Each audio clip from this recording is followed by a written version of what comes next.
Subscribe कीजिए, bell icon दबाइए। Video पसंद आए तो लाइक कीजिए, शेयर कीजिए। जय गुरुदेव प्रसन्न स्वामी जी। सतगुरु की निंदा सुनने से क्या पाप लगता है उत्तर।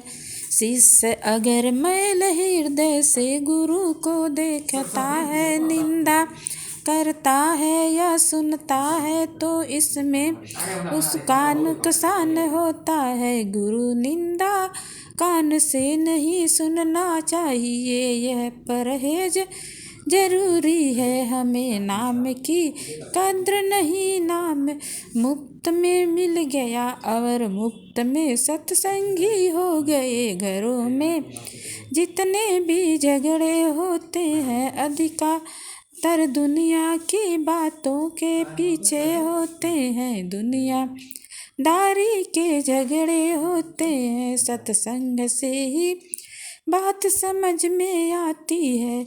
हम सत्संग में बैठे नहीं और बैठे भी तो ध्यान से वचनों को सुने नहीं, तो भ्रम सदा बना रहेगा। निंदा किसी की भी नहीं करनी चाहिए, न सुननी चाहिए। इससे कर्मों का भार जीव आत्मा पर आता है। जो भजनानंदी होते हैं वह इस बात पर बराबर ध्यान देते रहते हैं।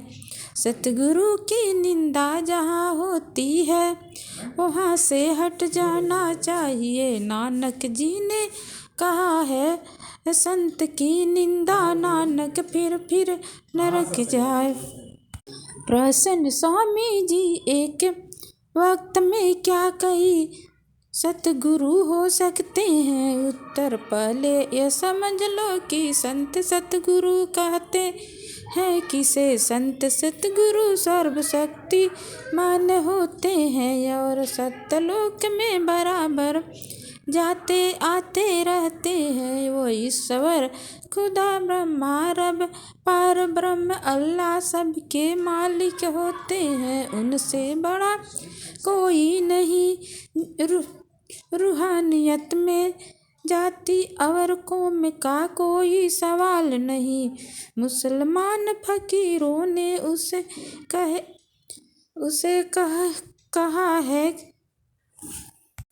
सतनाम को प्राप्त किया। सतनाम सतगुरु और फकीर में कोई अंतर नहीं, यह कोई रूहानी नहीं कि सारी दुनिया में यह देश में एक ही गुरु हो। एक ही समय में कई गुरु हुए हैं। गुरु नानक और कबीर साहब एक ही समय में हुए हैं। इसी प्रकार दादू साहब और गुरु अर्जुन देव जी भी समकालीन थे, परंतु सभी समय में इन संतों का उपदेश एक ही होता है।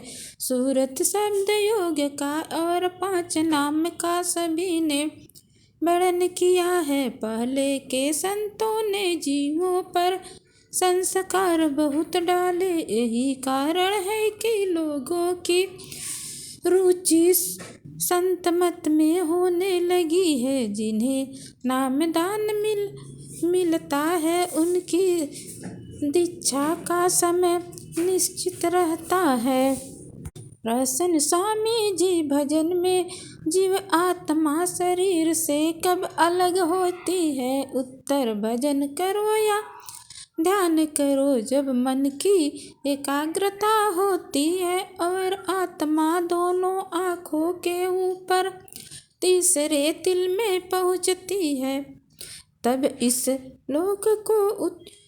चोले को उतार देती है। यानी उस समय वह जड़ शरीर से निकल कर बाहर खड़ी हो जाती है, स्थूल चोले से आजाद हो जाती है। यह ठीक ऐसे ही होता है जैसे हम अपना कोट उतार देते हैं। सहस्रदल कमल के ऊपर भाग में आत्मा सूक्ष्म चोला भी उतार देती है और त्रिकुटी के ऊपरी भाग में कारण चोले को भी छोड़ देती है। जब एक आत्मा स्थूल लिंग सूक्ष्म तथा कारण शरीर में रहेगी, जन्म मरण बार बार होता रहता है, होता रहेगा। प्रत्येक मौत के बाद इसका शरीर बदलता है, लेकिन आत्मा अविनाशी है। शरीर का परिवर्तन या विनाश होता है, पर आत्मा का नहीं। आत्मा पिछले कर्मों के अनुसार नया जीवन धारण करती है। कर्म के बगैर काया नहीं होती और काया के बगैर कर्म नहीं होते। प्रत्येक कर्म जो किया गया है अपना असर मन पर छोड़ गया है। यह हमारी स्मृति में भले ही न हो, पर यह कभी भी उपस्थित हो सकता है।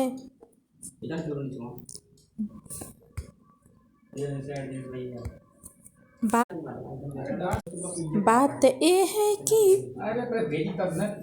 संस्कार मन पर बने रहते हैं, अपने समय पर प्रकट हो जाते हैं। जय गुरुदेव।